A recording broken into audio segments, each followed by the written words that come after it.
good afternoon, everyone, and welcome to your AI business case is broken, and here's how to fix it. I'm Jess Williams, Sales Director at Illuminate AI, and I'm thrilled that you were able to join us today. I think it's fair to say that AI isn't tomorrow's problem anymore, and it's definitely already reshaping how we're competing and how we're winning. But too many organizations are definitely getting stuck in pilot purgatory, unable to turn their great ideas into sustained and real impact and kind of move it beyond that stage. So over the next hour, what we're aiming to do is to essentially share proven frameworks, real world examples that will help you build your AI business case that actually delivers for you as well. So to help me unpack this, I'm joined by two trusted experts, Billy Lyle, Illuminate AI founder and CEO, who's taken dozens of clients from proof of concepts and pilots to full production, and Ashley Dego from Microsoft, who's our go-to expert on embedding AI into the Microsoft ecosystem. So Billy and Ashley, over to you for a quick introduction, and if you want to share anything you're looking forward to today. Hi Jess, thanks. And thanks for a good introduction. I think you've stolen mine. That's really looking forward to this. I think it's such an important aspect now, getting AI right and getting it into the business, and it's such a different way of looking at projects. So I think it's great to start to look at that and both help people with some ideas on areas that they might want to build a business case for, and and then the different ways that you might sort of build out that business case off the back of it, the different aspects to look at.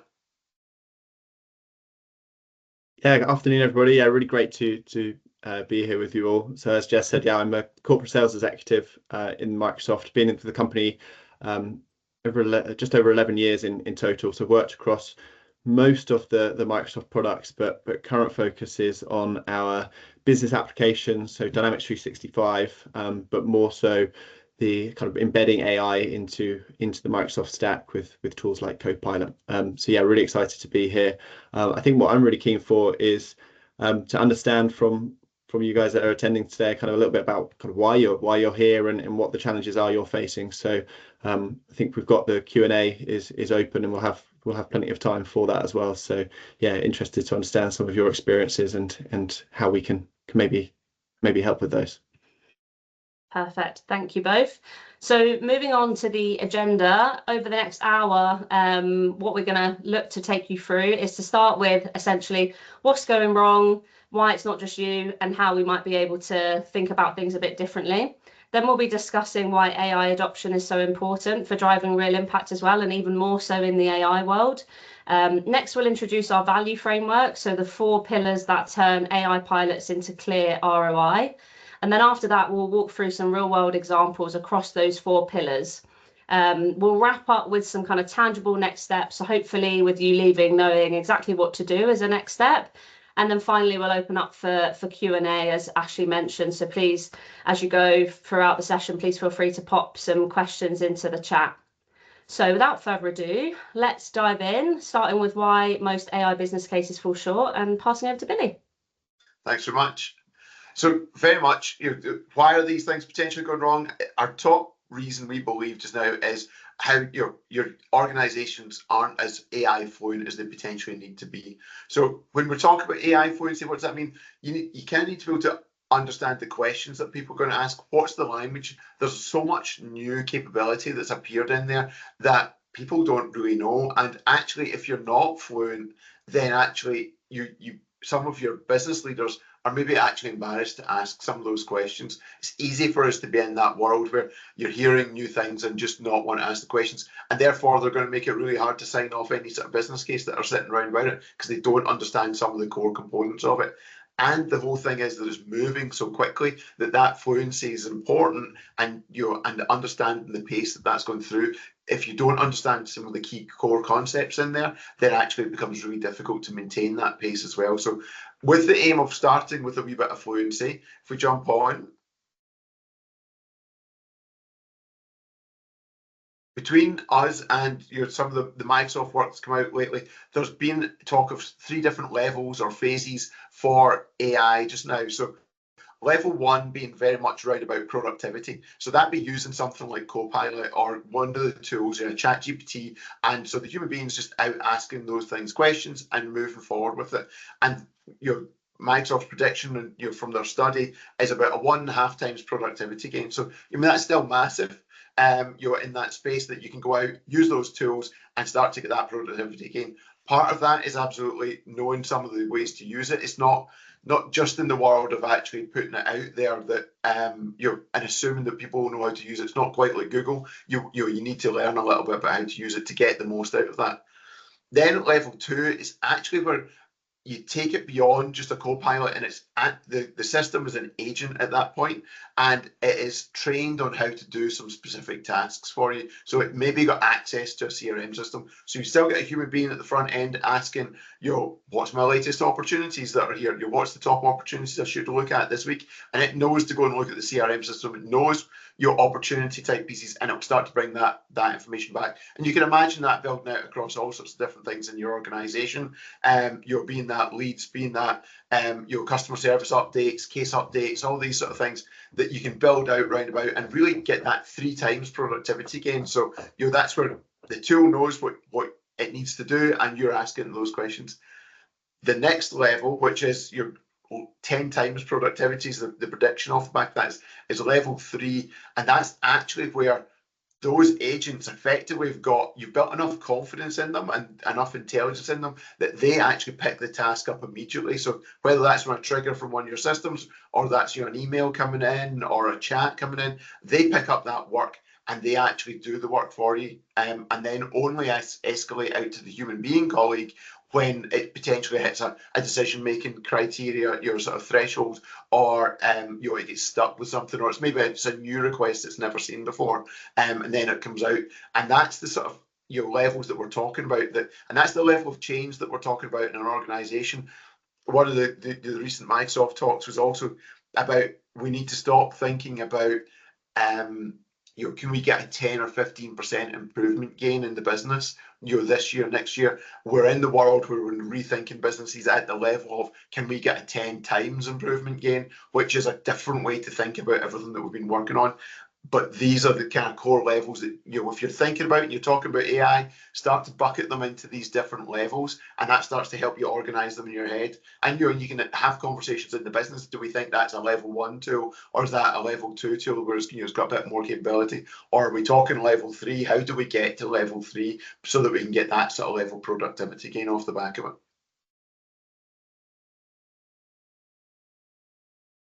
So on to those sort of classic pitfalls. Lack of fluency. I think it's so hard. You're having those conversations as we talk about the embarrassment element and things like that as well. It's so hard to get anything signed off if people don't really know it and they don't have the language. Because the word agent is getting thrown around so much just now, and it can mean different things. Is it an autonomous agent? Is it just an agent? Is ChatGPT an agent? You've got agentic capabilities. We need to come up with a richer conversation sort of round about that, to understand and be clear around about those things, and not be afraid to ask people to clarify, because quite often actually you ask people to clarify and they're not 100% sure themselves. So it's get those conversations out there, because it could have such a big impact in your business, and probably look at that as part of your business case as well, making sure that either you've used really clear language, or you've actually had the conversation with delivering that business case that says, do we understand all the elements of that? Pitfall 2, there's a difference here. That's not proof of concept anymore. It's really proof of confidence. So ChatGPT, Copilot, agents can do a lot. Unlike a system where in the olden days it would be, this can do it or it can't. This will produce a document, an email, a report, a picture, a video to a level. And do we have enough confidence that it produces it to a level that we're happy with our tone of voice, with our brand, all those sort of things? So it's kind of on a scale suddenly, rather than a yes or no. And does it do it regularly enough? So actually, we've got it perfect for this sort of topic. Does it also do it for those other topics? And we need to think about these less like a system now, more like bringing another human being into your business, because it's not going to be right all the time. It does make mistakes. And so how do we wrap around that capability and put the surety around it and build the confidence to look at it? So from your business case, you're looking to build out that proof of confidence, and you want to build that into your project cycle. Also, different cost model. We believe that over the next little while, actually, we're going to start to see project costs, upfront project costs come down. They're not quite there yet, but we are certainly working on elements to bring down upfront project costs. However, again, like employing someone, it's going to have more of a tail, because actually the models get better. We're seeing there's Moore's law, which was the rate of innovation for processors, used to be at double every 2 years. That's dropped down to it's doubling every 8 months, which means actually the capability of these things are probably doubling every 8 months. So actually, almost by the time inside a normal project life cycle, it could be twice as good at the end of your project implementation as it was at the beginning. So we need to start to bake that into that improvement as we go forward. So almost like that continuous improvement and learning, for your team is going to be in these systems now as well. So start to look at that cost model. How do we compress it up front? And then how do we actually maintain it and make sure it evolves over time?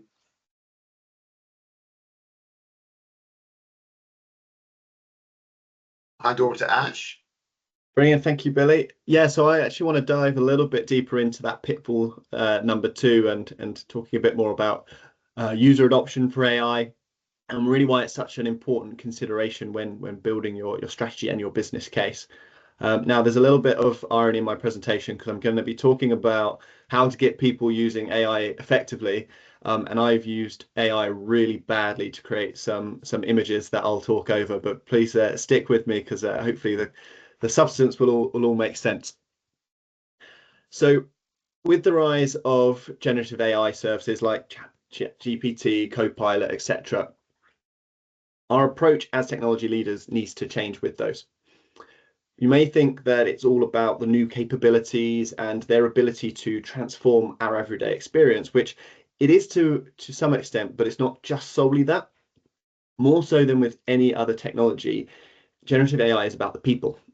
And a people-first strategy has never been as important as it is today.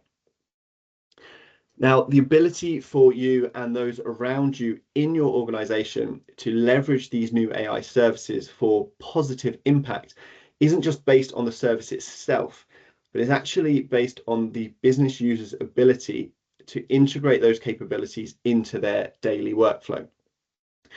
We need them to have their light bulb or their aha moment with these capabilities where their value is personally understood and viewed as a useful investment of time and focus. So our job as technology leaders is to try and architect those moments with intention, with compassion and skill. If we can move the slide forward, please. And the next one, thank you. So after all, this isn't anybody's first rodeo with transformative technology, right? We've all been there. We've rolled out something which we think is brilliant, but actually we get underwhelming usage numbers, or we get some feedback from business users that it's not as good as they'd hoped, right?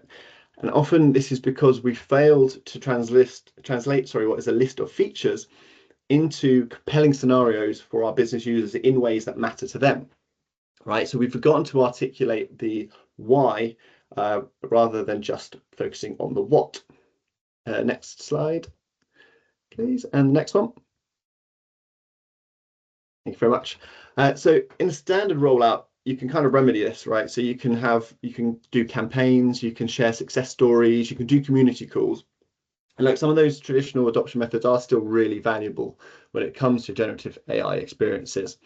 However, I think what's different with AI is that we're not just teaching a new drop-down menu, a new dialog box that needs to be configured, or even sharing an app that we're rolling out to users and saying, this is the tool you must use to do your jobs.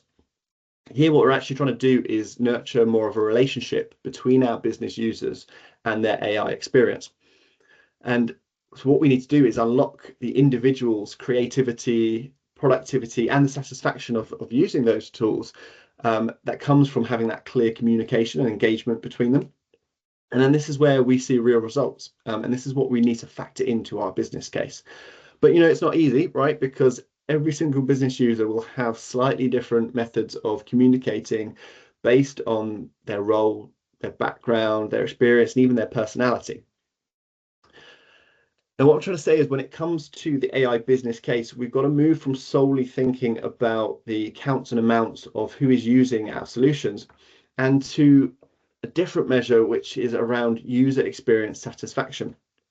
So we've got to capture that inspiration and ideas of the whole organization. You've got to create and foster those connections and ensure that the insights and outcomes deliver business value to that individual.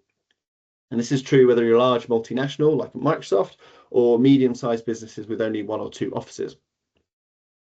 The application of this creativity and productivity that we get from our business users and surfacing that in what is a satisfying experience is really the core element of becoming an AI-powered organization and then evolving that the culture of your company as a whole. So to successfully navigate all of this and prepare for the future with these experiences, this is why we need to embrace a people-first strategy. It's not optional to have a community of practice for your business users, right? It's essential to expand their comfort, their practice and experience with AI. And there's many ways in which we can create this, but you need to have that center of gravity for learning within your organization and factor this into your business case from the very start. So you need to have a community where leaders are recognized, where they're supported and they get training, not only in the technology and the tools itself, but also in driving change so that can grow within the organization. And we've seen this right with our early adoption customers, those that had that champion program or that community of practice. They were much more easily able to support other business users in becoming AI powered. And this sped up the time to value for the AI services that they were investing in. Okay, so I'll repeat that because that's a really key point. Having the people first community-based adoption strategy speeds up the time to value for AI services. And this is why it's a really crucial component of your business case. And as you can imagine, if you're seeing the value quicker, this unlocks more budget to invest further AI services and it further accelerate that adoption. So the question I want you all to ask yourselves is, where are these champions within your organization? Right? Who is already using these tools? Who is most familiar with them? Who are advocates within your organization? Because they definitely exist. And if you haven't already been identifying and nurturing them, now is the time. So just to quickly recap on this section. So value from AI is derived from the relationship between the users and the AI tools you provide for them. Winning their hearts and minds and creating that light bulb moment needs to be a focus for us as technology leaders. So we advocate for a community-based approach where we have seen that it helps organizations deliver faster time to value and unlock further budget for further AI investment. Right, that's it from me for now. I think I'm handing over to Jess. Perfect, thanks Ashley. Cool, so now that we've seen what the pitfalls are with the business case and spoken about the importance of adoption, let's switch gears and start thinking about how we build a business case that actually adds up. So introducing our value framework, so the 4 pillars that you can focus on to start proving impact and winning investment. So that's cost, revenue, risk, and transformation. So from a big picture perspective, every AI initiative should deliver against at least one of these outcomes, and the most compelling cases are hitting multiple of these pillars. So from a cost perspective, that's slashing operating expenses by automating work that eats up minutes or even hours. From a revenue perspective, it's boosting your top line with faster outreach, smarter cross sales, and higher win rates. From a risk perspective, that's avoiding compliance breaches, fines, and audit pain through real-time monitoring, for example. And from a transformation perspective, that's about accelerating innovation, being able to launch new AI-powered offerings, and also building that AI fluent culture that Billy mentioned earlier. So on the next 4 slides, we'll show you what to measure, how to calculate it, and the high impact use cases for each of those pillars. But then we'll move into our live examples after that as well. So we'll come back to those 4 pillars and kind of bring them to life with some real examples as well. So from a cost saving perspective, this is all about cutting out the time and effort you're currently spending on routine tasks. So first, you capture the time saved by automating repetitive work, everything from data entry and ticket routing to form processing. Next, you think about eliminating ongoing maintenance and testing costs because your AI handles updates and validations without manual intervention. And then finally, we're thinking about the reduction in errors and rework by getting processes right the first time, which can easily tack on an extra 10 to 20% in savings across the board as well. So when we think about quantifying that, we start by baselining the current process. So clocking the end-to-end cycle, factoring in your fully loaded rate of a cost for employees as well. Then running a quick pilot of that same workflow utilizing AI, including any necessary human in the loop reviews that might be needed depending on which level you're at and your confidence levels. And then we're looking at that average new cycle time. And then the difference between those essentially, is essentially our savings from that perspective as well. And this is where it goes back to kind of Billy's point around the pilots and the importance of those and doing those early as well, so we can start to be able to measure the benefits. This approach tends to work best on those high volume tasks. So think about ticketing systems, document OCR, data entry, compliance scans that are flagging issues before they escalate. And even just shaving 2 minutes off per transaction can add up to six-figure savings over the course of the year. So I think from this perspective, your next action is to pick one high volume process that happens in your business and start baselining it today. That's definitely what we're seeing across organizations we're working with. It's hard to articulate what the future of that process looks like because they don't know how much it costs them today to do that. So that's definitely something tangible you could start with today. From a revenue uplift perspective, this really boils down to delivering a better customer experience. So you're working to make every customer interaction faster, smarter, and more personal, and your top line will follow that. So there are three core drivers here. So speed being the first one, instant outreach that keeps prospects engaged and stops them from slipping away. Personalization has been a topic for so many years when we think about CRM, and we've spoken about that. But now with the introduction of AI, the power of that is so hugely advanced. So we're thinking about AI powered upsell and cross sell suggestions that they feel handpicked and they feel specific to you and to the customer rather than generic. They're not just kind of classic next best action suggestions. They are specific based on your experience, your relationship with that organization. And then loyalty, so consistently great interactions that drive repeat purchases and ultimately boost your NPS score as well. So if we think about putting numbers behind that, so again, baseline in your current average response time and your win rate, let's take a fixed pipeline of £3 million. If we think about piloting an AI tool, so it doesn't necessarily matter what AI tool that is, that could be an auto reply engine to make sure we're responding quickly. It could be a recommendation widget. And if we track the new response times and the win rates against that, we're essentially looking to calculate the uplift in that new process. So if we think about, just that £3 million pipeline, if we can just have a 1% impact on that, that's £30,000 in pure customer experience driven revenue. So if we think about where are the best places to start from a revenue uplift impact perspective, we're thinking about those critical first touch follow-ups, potentially you might also like product prompts or dynamic pricing nudges depending on your buying process as well. So this will be specific to your organization, your transaction volumes, your sales cycles, those sorts of things, but there are different AI tools that you could bring into the mix here that would be measured in a similar way, but they might have a different impact depending on where in the sales cycle. Up next is risk mitigation, always a boardroom favorite because it's turning compliance into cash that you don't have to spend. So at its core, breaking that down into three buckets. So firstly, incident reduction, so catching breaches or errors before they spiral. Second is fines avoided, so multiplying the number of incidents you prevent by your average penalty. And then third is audit efficiency, so slashing the time and effort required to close a review. And thinking about quantifying that, so baselining your annual incident count and average fine, let's take 50 breaches at £4,000 each. And when we look at those AI pilots that we could potentially bring into the mix there, that could be real-time call monitoring, contract scans, fraud flagging algorithms, and then we're tallying the issues that it intercepts. So we're looking at the number of incidents times the cost per incident, giving us our annual risk savings. So for example, if we're looking at preventing those 50 breaches at 4,000 a piece, that's £200,000 avoided across the year. So risk is measured in a slightly different way, but we have to think about what we've, not had to spend because of some of the things that we've invested in and implemented. This pillar tends to work best in use cases around things like automated compliance checks on customer calls, contract and policy reviews, fraud detection in transactions, and data leak preventions across things like file shares and things like that across the business.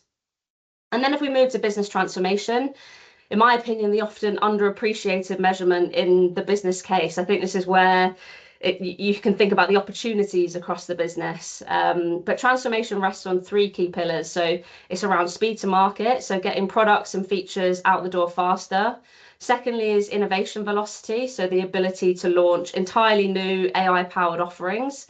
And third is that cultural shift, so building an AI fluent workforce that treats data and models as core capabilities, as they're in their toolkit the same way that other everyday activities are.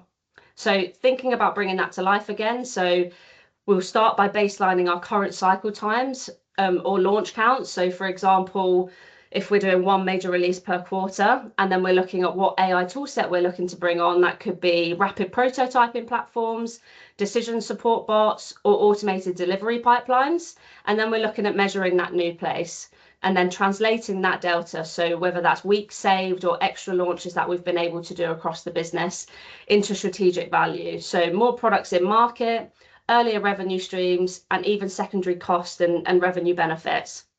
So this pillar is great for things like research and development, where AI can accelerate hypothesis testing. Product teams can prototype new services with Gen AI.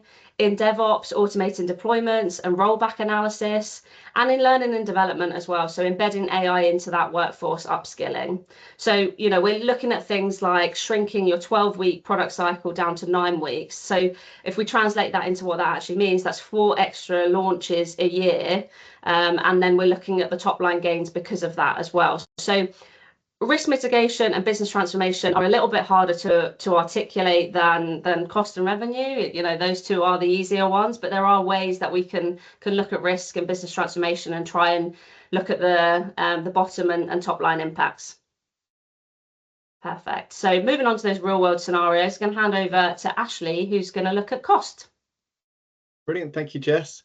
Yeah, so to give a kind of real world example around cost, I'm actually going to use an example that's very close to home, and the Microsoft support team, which is one of the largest in the world. So in the Microsoft customer service and support team, also known as CSS, we've got an organization of tens of thousands of service professionals who are serving over 1 billion customers. Oh, sorry, Cara, can you go to the next slide? Is that right? Perfect, that's the one. Yes, we've got over 10,000 professionals serving over 1 billion customers. We've got 92 contact centers serving 195 countries in close to 50 different languages. We've got all of the largest enterprises in the world, millions of SMBs and consumers as well across all of our brands, from Windows to Azure to Dynamics to Xbox even. So that all culminates in over 145 million different interactions per year across calls, emails and chats. Next slide, please. So by adopting AI in our own customer service organization, we've actually experienced some amazing results. So firstly, we've got a 20% reduction in misroutes. So we're able to get customers to the right person first time, which makes things a lot more efficient. And that also helps to increase that first time call resolution, because getting to the right person, but also we're giving them the tools to be more effective in solving that case first time. Additionally, we've seen that the average handle time for chat cases has reduced by 12 to 16%, which means that our service reps can manage between 9 to 12% more chat cases. And also, by giving our service reps AI tools, we're seeing a decrease in the number of times that they need to pull in assistance from other people to resolve cases. So a lot of these statistics here are kind of combined to each other, things like the first time call resolution rate and not having to bring other people in. This has led to incredible savings. Our Chief Revenue Officer Judson was recently on stage. I think the statistics were that our service organization is a $4 billion cost per year, and we've seen savings from that we can attribute to AI of $500 million. So we're talking big numbers here. Obviously, Microsoft is a huge service organization, but even for smaller ones, I think these types of improvements are realistic. Next slide, please. And really, this is because Copilot AI has become a central tool for our support reps to help them be more effective and more efficient in their roles. So just to give you a flavor of some of the things that Copilot in particular is doing for them, things like case summarization. So they're able to, AI generates an overview of a case, pulling in a range of different interactions and data points so that the service rep can very quickly get up to speed on that case. It also speeds up customer verification. And it also helps at case closure as well, because AI is able to do that post resolution summary too. We've got a tool called Answer Assist. So this is a conversational interface that our reps use internally to go through our knowledge base and find relevant information, which makes problem solving a lot easier. So this is why they're able to solve cases first time and not have to pull in as many colleagues to help them. And also things like drafting emails, but also chat conversation summarization. So on the chat side of things, the chat engagement typically starts off with a bot, and then once that needs to be escalated to a human, rather than that human having to say, hey, please wait for 4 or 5 minutes whilst I get up to speed on your case, they're able to do it far faster because we've got that summary that's been shared of all of the interactions so far, all of the information that the customer has shared. So those are just a few capabilities relevant to customer service, but cost savings can be cross-functional as well. So lots of examples in like HR and recruitment, so thinking of automating candidate screening, with finance and accounting, thinking about data entry or validation for invoice processing, and then supply chain as well, so things like reducing overstock and stock outs, or even drafting supplier communications to speed up that process too. So hopefully that's given you a few ideas, maybe 1 or 2 that are relevant to your organizations around cost savings. I think we're now passing over to Jess again for revenue. Yeah, perfect. Thanks, Ashley.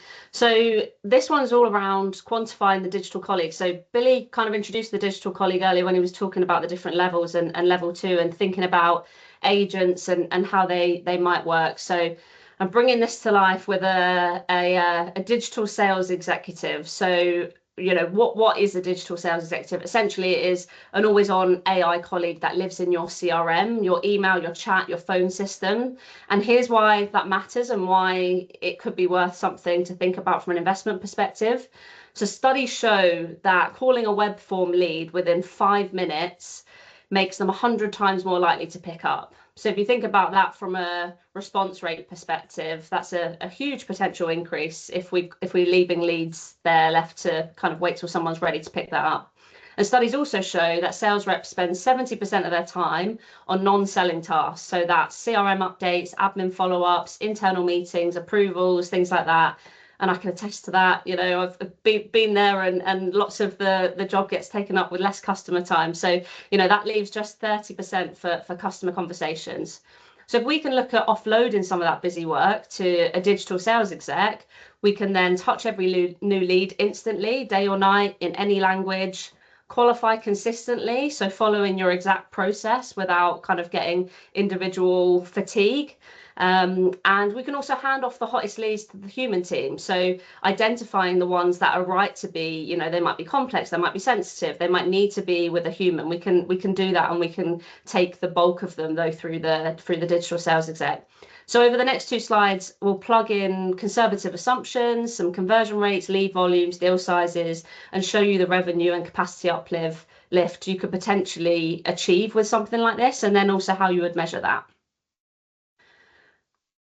You could click on, thank you, Cara. So thinking about how it all comes together. So if we actually think about what is a digital sales exec, think of it as an AI-driven teammate living inside your CRM. It's always on, it's instantly multilingual, and it's ready to qualify every new lead the moment it arrives. It's there to run repetitive tasks, to take away admin from your sales team, essentially.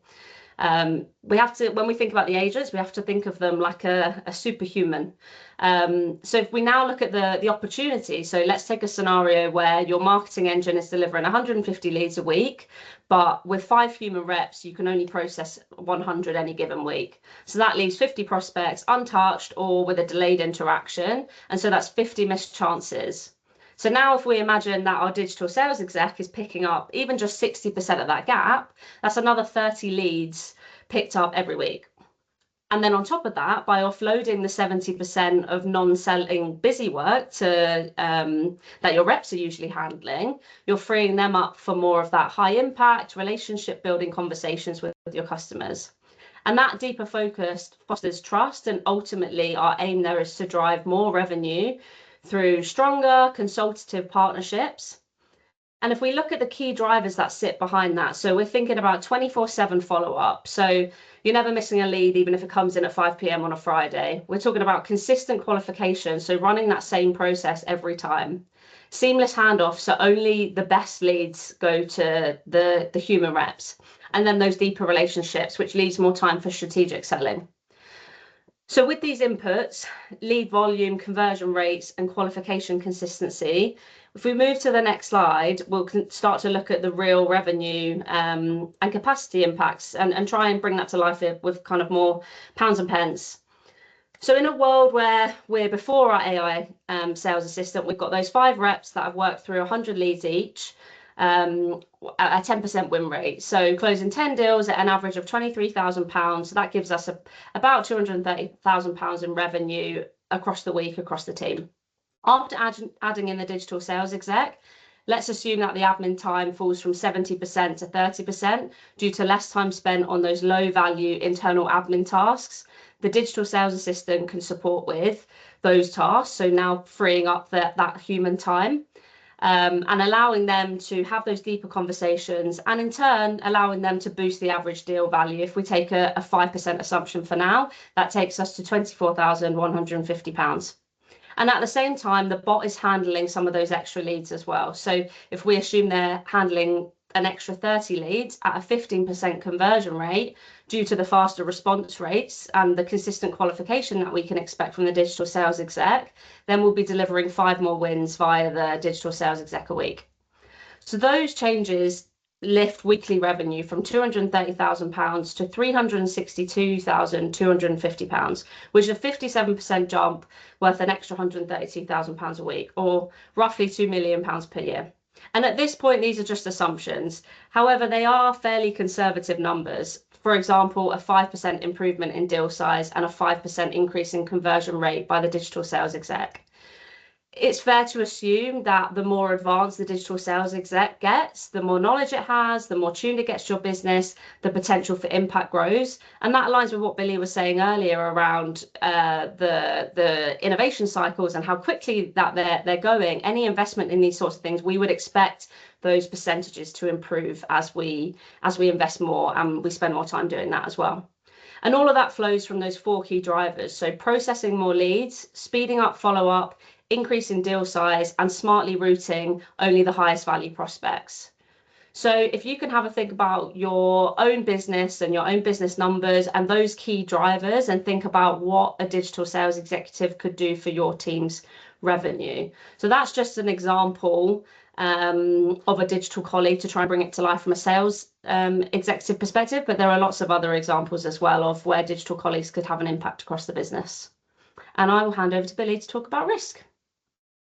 Thanks, Jess. Yeah, strategic risk mitigation, not necessarily the first place that you'd think of, where's AI going to help? But actually, if you start to look at that corporate risk register, there's probably quite a lot of places that you could get assistance from as well. And that maybe actually looking at your corporate risk register is a good place to start to find some of those risks that you want as well, because they're obviously the ones your business are concerned about. So we jump on. I've chosen 2. We'll go through 2 different ones, but one being sort of knowledge silos and key person dependencies. I've seen it across so many small and enterprise organizations where you end up with somebody that knows a lot. So that might be somebody in your technology team, but we also see it a lot in client teams as well. So actually there's one person that you go to that's like, what are we doing? Where are we with this? customer, what have we done with them in the past? And you start to look at AI and its capability to consume knowledge, and that could be emails, access to your CRM system, all those sort of things, that actually you can start to spread that knowledge out so that multiple people can access it. So not only you're looking at that sort of value framework, not only does that reduce risk, but you're likely to improve service as well. So it's not when that person's off that suddenly you can't answer questions from the client and things. So taking that sort of critical expertise in isolated teams and spreading them out a bit more. You've got AI co-pilots that can give general sort of access to information across your SharePoint and things. You can also build out what they call RAG, so retrieval augmented generation. So that allows you to build a bigger knowledge base and be able to go in natural language, be able to access that. As we start to look at digital colleagues, then actually that might start to surface it and handle those things. But even just at this point, for getting across those key person dependencies, actually you make sure your whole team can go and find out that information, knows all the projects you've ever run with them, knows all the invoices, knows the relationships, knows the last update. That's such a big thing for your business. That means currently, to mitigate that, you'll be looking at, do we put more people into each client team? So you've either got additional OPEX, or you're looking at that risk. What happens if you lose a key customer to the business? Some businesses are running that. Could be 10-15% of the revenue that they with a big customer that they potentially lose because they've not got that knowledge spread out in a specific way. So different ways to look at your business case. Could be straight up, your mitigation would be you need to put 2 other people in that team that are staying up to date, and you've got more knowledge briefings, and you've got a straight person cost and from that perspective, and the maintenance from that side, and how do you actually manage that relationship? Or you could look at it from that actual risk perspective of, if we lose a customer somewhere, then actually how much revenue is that, and what's that cost to the business? A couple of examples that we've seen sort of round about this, spreading that knowledge out. So NatWest have rolled out a system that allows them to get access to lots of different information across the organisation. They're hard to get exact numbers. We've seen good utilisation of these from the case studies. We've not actually seen how much risk is that reduced, but it looks like they've rolled it out and 98% of their team are using it. Morgan Stanley have also brought one out round about all their research, so that sat in really specialist teams. So their wealth advisors had to go to a specialist person to try and get that information to then feed it back to a client that needs information. And actually, they put all that specialist information into one of these systems, and they can their financial advisors or the wealth managers can just ask that, and it gives back all that information to them, so they can pretty much deliver that real time to the client. So you've got, again, that gain to the business where you're providing a better service, but you're also reducing that risk that those teams will potentially get overwhelmed, or you lose somebody out of those teams, or that documentation never actually gets spread around. So again, you're looking at that. What's the business case behind that? How much training would you have to do to try and get all that information out, whereas you can access it really easily. If we jump onto the other one, regulatory compliance, I'll go quick. Lots of organisations have got regulatory compliance type elements. Actually, if we look at the Deutsche Bank example here, they're having to manage the rules coming out on a regular basis. They've built a tool that will read those rules, work out which ones are applicable to them, and start to give them that summary, so that their team are not, the team would get the summary of what they need to do, rather than reading another 100-page document to try and work it out. And they're seeing that they've got a much better pickup on making sure that the things they're looking at are applicable to the business, and they're not missing any points, because we as a human being are not so good at reading through a 100-page document and working out all those points, and then they're getting the double benefit that the human being's actually working on how do they implement it into the business as well. So that was a good area to be looking at from that perspective. And we're seeing other organizations do things around about marketing content. If you're going to push marketing content out in a regulated industry, that can be medical, can be finance, that they've got an agent that will check the marketing content against all the compliance and regulation rules around about that, to make sure you're comfortable with actually anything you're putting out there is not going to break any your regulatory issues. And again, you're always missing, it's missing fines. Effectively, you're getting fines, and you're generally being able to show to the regulator, etc., that you are taking your compliance seriously from this perspective. On to transformation. So a big one, and a big one that I've been spending a lot of time looking at lately. So how are we reshaping our delivery model? So if we jump on, probably one of the biggest challenges here. So in transformation, capturing transformational opportunities is actually that Steve Jobs quote of the ability to see change as an opportunity, not a threat. So that's innovation. And I think there's so many organizations, and we as human beings are going straight to the threat here. It's like, oh, what about my job? What about my business? Those sort of things. Like, it's coming, so we need to start to look at actually the transformational opportunities that we've got that we can deliver out, to make a better service, make a better, product for our customers, and rework the business. How do we use our human colleagues in a better way to be, I think there's some training there for making humans more human, and bringing in our digital colleagues, to be able to do those sort of rapid service elements. So, I firmly believe consultancies are going to need a new model in the next couple of years. And we are starting to work on it from our Illuminate AI transformation just now. If we jump on to the next slide, actually jump back. Sorry. So from that transformation perspective, what we're looking at just now is from day one, as we start to engage with the customer, we're looking at using AI to take a transcript of our meetings. That's then going into our analysis process. So it's going to produce as analysis documents, gives us as is and 2B diagrams out the back of that, and then actually flowing through into build and test as well, which is where I was coming at before of, I think we can reduce overall project cost, which is great for organizations because as they start to look at transformation, they're going to have to implement a lot of systems. I think AI will make that easier, and then we build out. So our model is going to be more around about actually reducing the project cost up front, and how do we look after those digital colleagues long term, as well as we traditionally consultancy, we're ramping up the training to be able to really bring in that the human adoption element of it as well, because actually you need your humans to be able to interact really well with your digital colleagues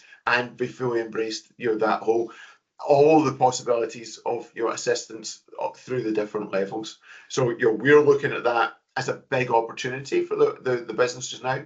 It would be very easy for me to sit here and also look at it as a threat that my current business model is potentially disappearing in front of my eyes.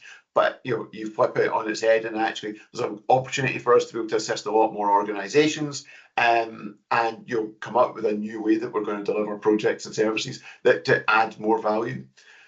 You have to look at that from your organizations as well. So yeah, if you jump on, Cara. How do I build up a business case for that? Really difficult. It's a big project. Could be. I'm trying to sign off a business case around about how do I transform the business. Take it with small ideas first. The great thing about AI is actually you can go to one of the LLMs, be it your Copilot, and you can try out some of the prompts to get to that, what I'm calling a manual proof of confidence. So you can just go and say, actually, can you translate, or transcribe this meeting for me? Can you start to bring me out some analysis documents and things like that? And you get a feel that looks pretty promising. You can do that. Then move to your next POC where you start to automate that together, which that's a big step forward. And then you get to that full project where you've got a better understanding of the costs, what's going to cost to build and run, but also the benefits that you're potentially going to get out of it. So I would say with these big transformation ones, don't try and sign it off as one big project, and don't try to go to the board with just, I've got this great idea that we're going to change things. Say, actually, start it, seed it with, I need a week's worth of, somebody that can prompt engineer really well to help me build out this idea. Make sure they've got the fluency that they can understand some of that, and then build it up from there, building towards, that bigger, fuller project. All of it's got to be, absolutely steeped in that education and awareness. Though, the bigger the idea you take to some, your senior executives, if they've not got that idea, the education and awareness around about it, it's just going to seem like crazy chat. And a lot of the stuff, to me, it still seems like crazy chat when it comes out sometimes. That we're doing these things and it can do these things. But doing that and then taking them through that. The different stages helps with that education as well to say this is possible, and then sign off your business case around about that.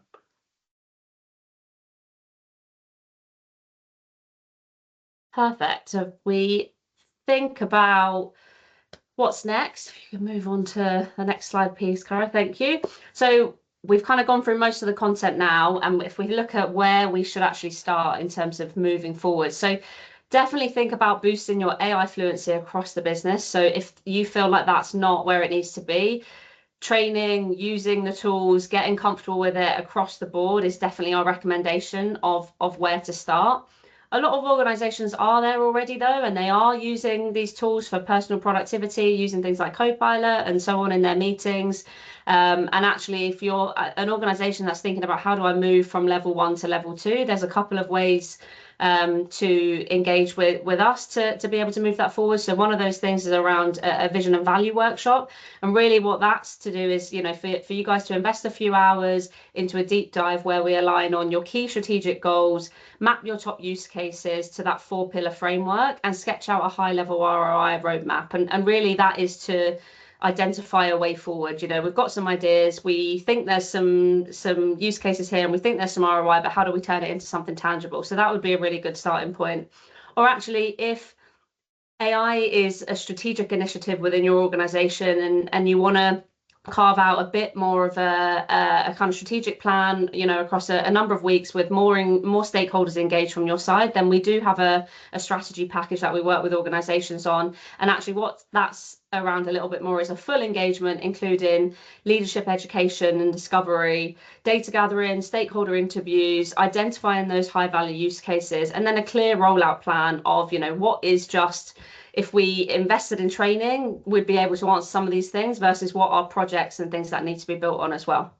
And then if you look on the right hand side of the screen as well, if you want to have a quick scan of the QR code, it will take you to a page on our website, which will allow you to have a go at an email savings calculator. So that is a generative AI auto response email solution that we've been working with a couple of customers on. And we created a kind of standard business case for that as well. And you can look at what level you're going to be on, knowing that when you move from level 1 to level 2, you're likely to get more efficiency. So welcome to have a play around on that as well. But I will leave it there and open the floor for any questions. Cara, are there any questions in the chat? Yep, so not as much a question, just a comment. Are you able to share a recording of the webinar today? So for everyone that's joined, I will be sending out a recording later today, and you can watch this webinar as many times as you like. So thank you, Nick, for that question. There's another question from Mark Wilson. I think it's for you, Billy. So it says, thinking about Billy's comments on a lack of AI fluency, we recently conducted some research that suggests a disconnect between IT and business leaders surrounding that view of AI as an enabler. Is that something that you're seeing in your work as well? Yeah, I think so. Your business leaders, depends, it's very hard to generalize some of these, but some business leaders understand, have just heard about AI and want to implement it. Some of the IT guys are kind of a bit more, hold on a minute, we've got a lot of data privacy elements and things that that we've got to look at here as well. So you've got some caution there, which are both right. But I don't think, I think part of that fluency, I don't think everybody's on the right, able to have got the right language to have that conversation. So it's totally right that some of the we should be cautious about some elements. There's an element of we need to get on with it, and how do we have that combined conversation about the risk from that perspective to pull it together. Excellent. Another one for you, Billy, from Anonymous. Hi Billy, which AI tool is best for which job? Well, good question. I think we've got there is a range, and so if we look top level, we've got things like Copilot and our assistants, and they're absolutely there. You're out the box, you can deploy them. You definitely need to train people how to use them. They're great for being able to get that sort of core productivity. You've then got, in sort of the consultancy world, you've got your low-code tools like Copilot Studio, which are great for getting rapid elements out. And I would say, and then you've got things like Azure AI Foundry, which are more pro-code world. You've got to be able to work across them all just now. Copilot Studio is great to be able to do some elements, and it's got great out-the-box capability. There are elements where you want to fine-tune, so that's actually take a model and really train it on information about your business, where you really want to go out to Azure AI Foundry. Now, this is all evolving at pace. So I think some of that Azure AI Foundry capability is going to find its way into Copilot Studio. So you also, as well as staying on top of what AI can do, which tools and the right elements there. And that's without us getting into marketing and things. You've got a range of video generators and image generators, and you'll probably seen our avatars and things somewhere where there are smaller organizations in that sort of startup space that are doing those, and but we start to see them getting baked into some of the Microsoft tool set over time as well. Great. I've got another one here about, are there any other examples of a digital colleague? Jess, is that one for you? Yeah, I mean, I think so. I picked sales executive because that aligns well in when we're looking at the revenue uplift world, but actually, that email solution that I mentioned at the end that we've been working with a few customers on, that's more in that customer service rep world, and actually more aligns to the cost savings. So there's many different places across the organization that these can be applied. We can think about a finance agent to potentially do some of the the admin work in finance. Same within HR, so you've got the kind of departmental views. We also work with a lot of financial services organizations, so we're looking at things like relationship manager agents or claims agents and things for in insurance and banking. So there are many ways to look at it, and I think the way that I would encourage you to look at it within your business is, where do I have a lot of repetitive tasks that are not necessarily complex, that could be done by maybe a junior individual within the team, and we're essentially trying to recreate that junior individual in a digital format that would then grow with the business and would become more senior over time. Excellent. 2 questions left and 2 minutes left of the call. Can we squeeze both in? First one, is there anything from Microsoft to help drive user adoption, Ashley? Yeah, I can take that.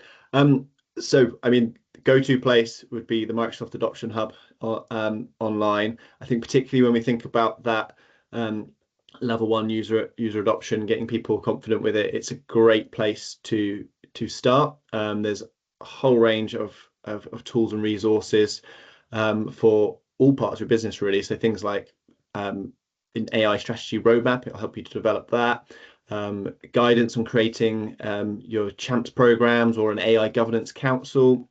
There's also user enablement guides, adoption checklists, loads of training on there. So there, and also actually some scenario libraries as well. So broken down by industry, by business function. So if you're maybe struggling to think about some of the use cases that might be relevant, and that's also a great place of inspiration. So yeah, particularly for that level 1, I think the Microsoft Adoption Hub is really, really powerful. As you start thinking about that kind of level 2 and level 3, definitely from a Microsoft standpoint, we advocate for working with a partner like Illuminate AI to kind of help you build that kind of more advanced strategy and kind of scale out AI across your business.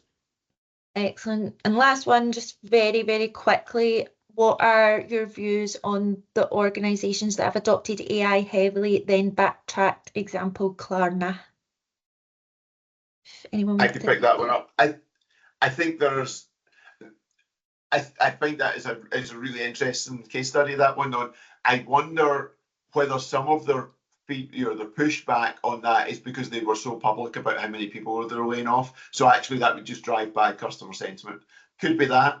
Also, I think there was elements of that they rushed that process, and they didn't really look at how do we make our humans more human to come out and deal with people. How do we put them in the right places to add value rather than just do a straight cost strip out of it.